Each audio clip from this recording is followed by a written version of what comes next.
한국직업방송과 연합뉴스TV가 함께 만드는 취업 전문 뉴스, 시대의 고용플러스입니다. 별 생각 없이 사회관계망 서비스에 올린 짧은 글, 사진 한 장이 나중에 문제가 되는 경우들, 요새 어렵지 않게 볼 수 있는 일입니다. 특히 채용 과정에서 SNS 계정을 조회하는 기업들도 늘고 있어서 사생활 침해 여부를 놓고 의견이 분분합니다. 한지희 기자가 취재했습니다.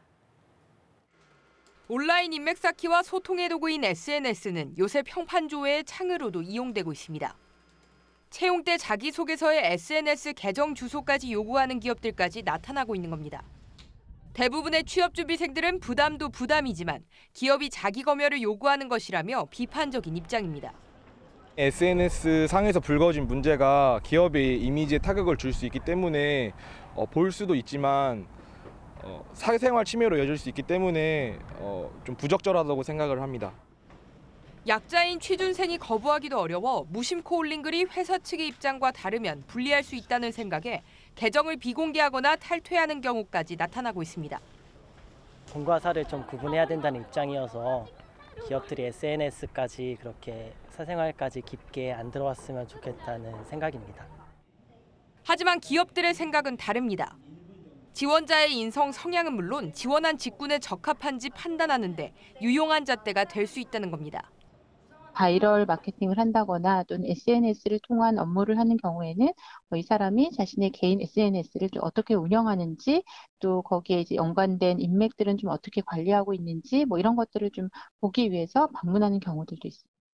전문가들은 SNS가 취업의 또 다른 잣대가 되고 있는 만큼 오해가 될 만한 글은 비공개로 하고 명의가 도용되지 않도록 꾸준히 개인정보를 관리해야 한다고 조언합니다. 연합뉴스TV 한지입니다.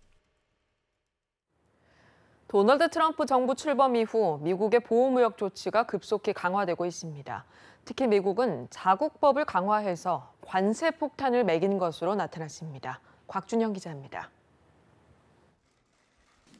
최근 미국 도널드 트럼프 대통령은 철강 제품 수입 제한 관련 행정각서에 서명하고 자국 수입품에 대한 긴급조사를 지시했습니다. 국가안보 차원에서 외국산 제품을 제한할지 검토하라는 것인데 한국 입장에선 긴장할 수밖에 없습니다. 앞으로 이 분석 결과에 따라서 철강 수입 제한 조치가 부과될 가능성도 있습니다. 상황을 예의주시할 필요가 있는 상황이 아닌가 생각이 듭니다.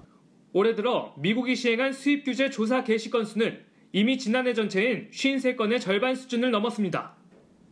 특히 미국은 자국의 반덤핑 상계관세 절차법을 강화해 징벌적 수준의 관세를 매기고 있는 것으로 조사됐습니다. 대표적인 규정은 불리한 가용정보 규정과 특별시장 상황 규정. 한마디로 자신들의 조사에 성실하게 응하지 않거나 수출품 가격이 왜곡됐다고 판단될 경우 재량에 따라 높은 관세를 매길 수도 있다는 규정입니다. 관세 폭탄을 피하기 위해선 규제 현황을 사전에 챙길 것을 조언합니다. 그래서 제품 판매를 할 때 판매뿐만이 아니라 제품 원가라든지 또 수입국의 동향, 그다음에 향후에 이런 비슷한 업종이나 품목들의 어떤 규제 현황까지도 모니터링하는 게 필요하다고 하는 시점입니다. 한편 미국 국제무역위원회는 지난 19일 합금철인 한국산 페로바나듐에 높은 반덤핑 관세율 부과를 결정했습니다. 트럼프 행정부의 수입 규제 강화로 철강 등 관련 업계엔 긴장감이 감돌고 있습니다. 연합뉴스TV 곽준영입니다. 지난해 우리나라 기업과 개인의 해외 직접 투자액이 역대 최대치를 기록했습니다. 수출입은행 자료에 따르면 지난해 해외 직접 투자액은 352억 달러, 우리 돈으로 40조 9천억 원으로 역대 최고치였습니다. 특히 대미국 투자액은 129억 달러, 대베트남 투자가 22억 7천만 달러로 2013년에 비해서 2배 이상으로 급증했습니다. 반면 2013년 57억 달러였던 대중국 투자는 나날이 악화하는 기업 환경 탓에 작년 33억 달러에 그쳤습니다. 네, 현재 국내에는 저비용 항공사 6개가 운항 중인데요. 6개가 추가로 출범을 준비하고 있습니다. 최근 저비용 항공사가 우후죽순으로 생겨나면서 출혈 경쟁이 예상되고 있는데요. 승객 서비스가 뒷전으로 밀리진 않을지 걱정입니다. 김보윤 기자입니다.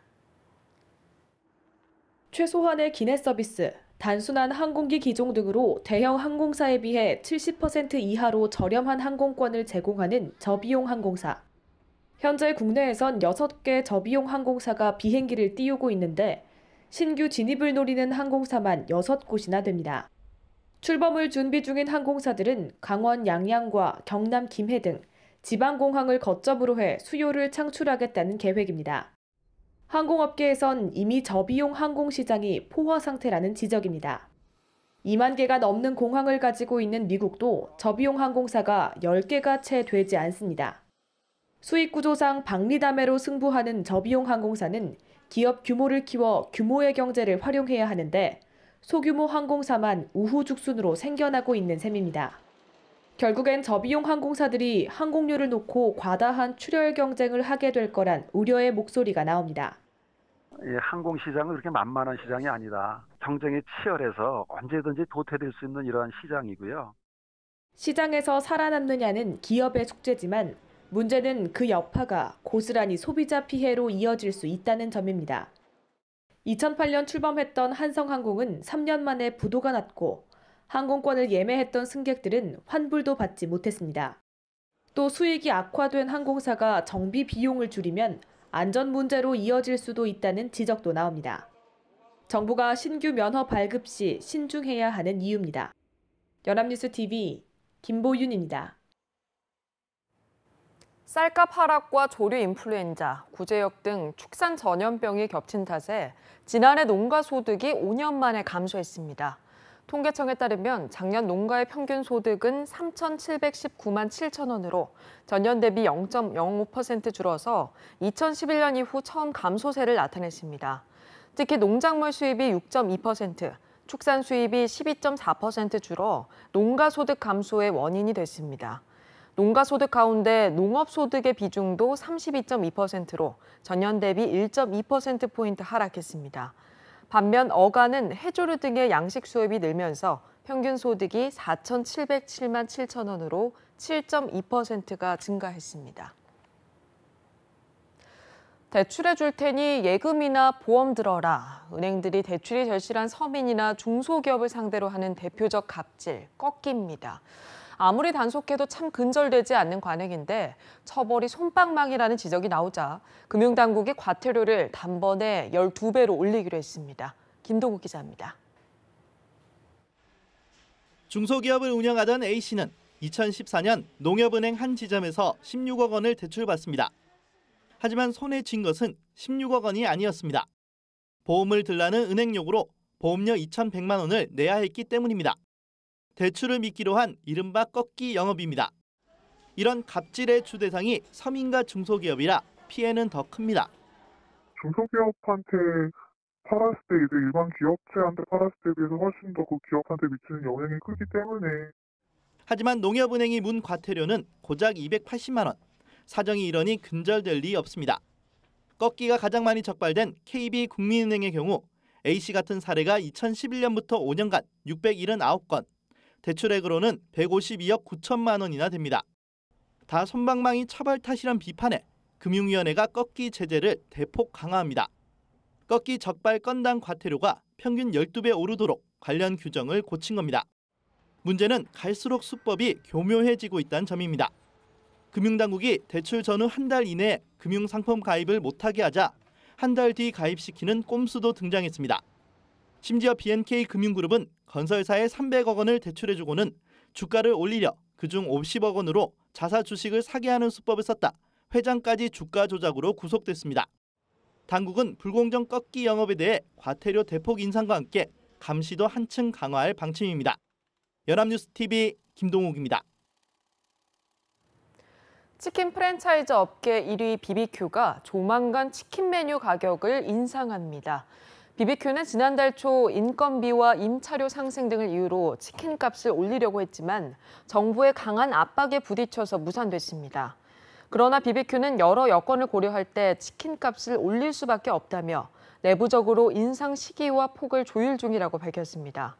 이에 따라 BBQ의 주요 메뉴는 1,000원에서 2,000원이 올라 모든 메뉴가 2만 원 안팎이 될 전망인 가운데 다른 치킨 업체들의 도미노 인상 여부가 주목됩니다. 고가의 치과 진료에 부담 느끼시는 분들 많으실 겁니다. 이런 점을 노려서 반값을 미끼로 불법 진료를 일삼던 비전문가들이 경찰에 붙잡혔습니다. 김지수 기자입니다. 평범해 보이는 골목길 안 한 철학관. 문을 열자 불상과 목탁 등이 눈에 띕니다. 조금 더 안으로 들어서자 작은 밀실이 나타나고 치과용 진료 의자와 함께 곳곳에 의료도구들이 어지럽게 방치돼 있습니다. 2012년 6월부터 지난해 12월까지 무면허로 불법 치과 의료 행위를 해온 63살 한모 씨 등 6명이 경찰에 붙잡혔습니다. 이들은 일반 치과의 반값 가격을 미끼로 경제적 여유가 없는 60대 이상 노년층을 주로 노렸습니다. 과거 치과에서 보조 경험을 내세운 한 씨나 치과 기공사로 일하고 있는 52살 이모 씨 등이 불법 의료 행위로 챙긴 돈은 각각 7천만 원과 6천만 원 상당입니다. 이 씨는 마취제 투여와 신경치료까지 서슴지 않았던 것으로 조사됐습니다. 의료기관이 아닌 곳에서 발치 등 치료를 받으면 영구장애가 발생해도 보상을 받지 못해 그 위험성이 매우 높습니다. 일부 노인들께서 돈이 없기 때문에 이런 허가가 나지 않은 치과에서 치료를 받는 경우가 생기는데, 이런 경우에 만일 부작용이 생기면은 보상을 받을 길이 전혀 없습니다. 정상적인 치과 병원을 찾으셔서 치료를 받았으면 좋겠습니다. 경찰은 한 씨 등 2명을 구속하고 이 씨 등 4명을 불구속 입건했습니다. 연합뉴스 TV 김지수입니다. 다음 주 징검다리 연휴 기간에도 맞벌이 가정 등을 위한 아이 돌봄 서비스가 정상적으로 운영된다고 여성가족부가 밝혔습니다. 근로자의 날인 다음 달 1일은 휴일 요금으로 이용할 수 있으며 대선일인 9일은 임시 공휴일이지만 평일 요금이 적용됩니다.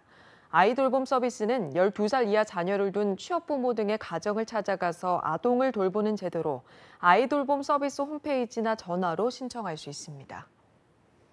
길가에서 흔히 볼 수 있는 자판기 하면 커피나 음료 정도만 떠올리실 겁니다. 그런데 요즘 이색 자판기가 소비자들에게 인기를 끌고 있습니다. 패션 소품은 물론이고 꽃다발, 샐러드까지 뚝딱 하고 나온다고 하는데요. 임혜준 기자가 자판기의 변신을 전해드립니다. 경기도 일산의 한 대형 쇼핑센터 안 오락실입니다. 입구 쪽에 세워진 자판기 한 대가 눈에 들어옵니다. 생활의 약품 처리한 프리저브드 꽃다발을 파는 자판기인데 연인들에게 인기입니다. 신기해요, 일단. 네. 남자친구가 대부분 꽃 사러 가면 자기들 혼자 가서 고르는데 같이 와서 나는 이 꽃이 마음에 들어 하면 이제 여자친구 마음에도 드는 꽃을 살 수도 있고. 이 자판기로 팔리는 꽃은 하루 평균 10다발 정도. 가격대는 10,000원대부터 30,000원대까지 다양합니다. 서울 관악구의 한 피트니스 센터에 마련된 샐러드 자판기입니다. 3가지 종류의 샐러드를 3,000원에서 5,000원대 가격으로 살 수 있습니다. 좀 접근성을 높여서 사람들이 좀 편하게 접할 수 있는 서비스가 뭐가 있을까 고민하다가 샐러드 자판기를 좀 기획을 했고요. 즉석 피자부터 옷, 과일, 모자까지. 자판기의 판매 범위가 점점 확대되고 있는데 1인 가구 증가로 나홀로 소비족이 늘어났기 때문으로 분석됩니다. 상품 공급자들 같은 경우는 혼자 사는 사람들의 이제 그 니즈, 욕구에 이제 부합하는 이런 상품들을 공급하는 게 맞물리면서 저는 직접 눈으로 보고 물건을 고르는 재미도 자판기 제품을 찾는 이유로 꼽힙니다. 상품의 다양화와 함께 점점 스마트해지는 자판기 앞에 소비자들의 발길이 멈춥니다. 연합뉴스 TV 임혜준입니다.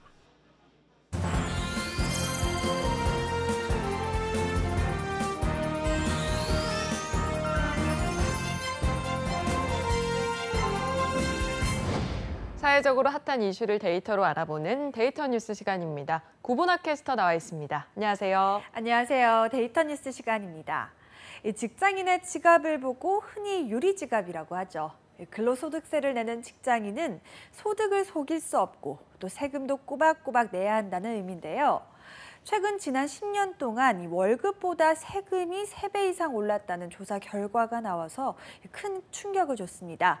그래서 오늘은 이 월급보다 세금이 많이 오른 이유에 대해서 알아보겠습니다. 네, 저도 그 뉴스 봤습니다. 정말 꼬박꼬박 세금 내는 월급쟁이들만 억울하겠다 이런 생각이 들었거든요. 구체적으로 얼마나 차이가 나는 거죠? 네, 납세자 연맹이 이 국세청 통계 자료를 토대로 분석을 했는데요. 먼저 근로자 평균 연봉은 2006년 4,047만 원에서 2015년 4,904만 원으로 21% 정도 증가를 했습니다. 반면에 1인당 근로소득세는 같은 기간 175만 원에서 306만 원으로 75%가 상승했습니다. 근로소득세 인상폭이 급여의 인상폭보다 3배 이상 높은 겁니다. 네, 3배라니 월급 빼고 다 오른다고 하던데 세금도 예외가 아니었네요. 네, 그렇습니다. 그런데 심지어 같은 기간 물가 상승률을 따져보면 손해가 더 막심한데요. 2006년부터 2015년까지 물가 상승률은 24.6%로 이 연봉 인상률인 21%보다 높습니다. 그래서 이 물가 상승률을 감안한 실질 임금을 따져보면 오히려 139만 원이 감소한 거라고 합니다. 네, 그러니까 물가 상승을 따지면 실제로 월급은 줄었다는 건데 세금이 왜 이렇게 많이 오른 거죠? 네, 일단 이 기존에 있던 각종 소득공제 제도가 폐지가 됐고요. 또 새로운 공제 항목의 신설은 억제가 됐습니다.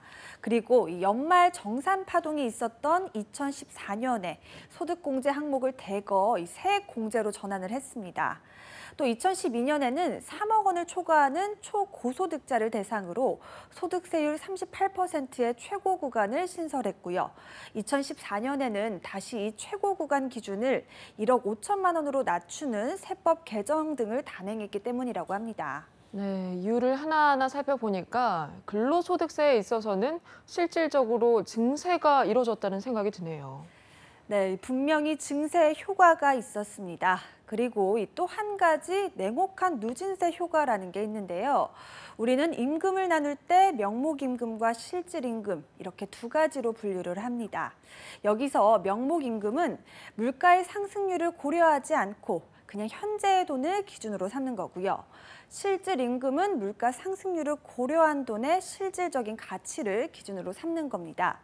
그런데 이 냉혹한 누진세는 명목 임금을 기준으로 세금을 올리기 때문에 물가보다 월급이 적게 올라갈 경우에도 세금은 무조건 올라가는 겁니다. 네, 그러니까 물가 인상을 고려하면 실질적으로 월급이 오르지 않거나 오히려 마이너스 인상일 수 있는데 세금은 무조건 월급이 올랐으면 더 내야 된다 이 말이죠. 네, 그렇습니다. 예를 들어 연봉이 7,400만 원인 근로자의 연봉이 100만 원 인상된다고 했을 때 물가 상승을 반영한 실질 임금의 상승은 마이너스인 셈인데요. 이럴 경우에도 과세 표준에 따라서 이 세율이 15%에서 24%로 무려 9%나 올라가게 됩니다. 그러니까 이 전체 월급에서 세금이 차지하는 비중은 훨씬 많이 느는 거죠. 네, 이렇게 세율이 오르게 되면 실제로 받는 월급은 줄어드는 셈이잖아요. 좀 물가 상승을 반영해서 세금을 조정해줘도 좋을 것 같은데요. 네, 그렇죠. 실제로 해외의 경우에는 근로자의 실질 임금 감소를 억제하기 위해서는 미국, 네덜란드, 노르웨이 등 19개국에서 물가 연동세제를 시행 중입니다. 영국의 경우는 소매 가격 지수를 기준으로, 캐나다는 소비자 물가 지수를 반영해서 매년 세법을 개정하지 않더라도 자동으로 세율이 조정되도록 하고 있습니다. 이런 방법도 있었군요. 그런데 또 다른 문제는 세금은 아니지만 세금처럼 꼭 내야 하는 준조세도 많이 늘었다고 들었습니다. 네, 그렇습니다. 이 납세자 연맹에 따르면 대표적인 준조세인 건강보험료 역시 지난 10년간 평균 132만 원에서 247만 원으로 87%나 인상이 됐다고 합니다. 그래서 이 근로소득세의 국민연금, 또 건강보험, 고용보험료 인상을 감안하면 이 10년 동안 실질임금은 무려 412만 원이 감소했다는 계산이 나옵니다. 네, 상황이 이렇게 되다 보니까 월급쟁이들을 비틀어서 세금 걷는다 이런 비판이 나오는 거겠죠. 세금은 사실 형평성 문제잖아요. 네, 그렇습니다. 지난 2005년부터 2015년까지 10년 동안 근로사업 등 각종 개인소득에 대해 납부한 세금 총액은 연평균 9.5%씩 늘어난 반면에 이 법인소득에 대해 납부한 연평균은 4.3% 증가에 그쳤다고 합니다. 이 개인소득세 증가 속도가 법인소득세 증가 속도에 비해 2배 이상 높다 보니까 이 형평성 문제가 계속 제기되고 있습니다. 네, 그랬군요. 대통령 선거를 앞두고 이 세금 문제는 각 후보들마다 신중하게 접근할 수밖에 없을 겁니다. 형평성, 국제 기준, 그리고 경제에 미치는 영향을 반영해서 좀 현명한 대책을 내놓고 그 대책이 잘 반영됐으면 좋겠습니다. 지금까지 데이터 뉴스 구본아 캐스터와 함께했습니다. 고맙습니다. 고맙습니다. 투데이 고용플러스 오늘 준비한 소식은 여기까지입니다. 함께해 주신 여러분 고맙습니다.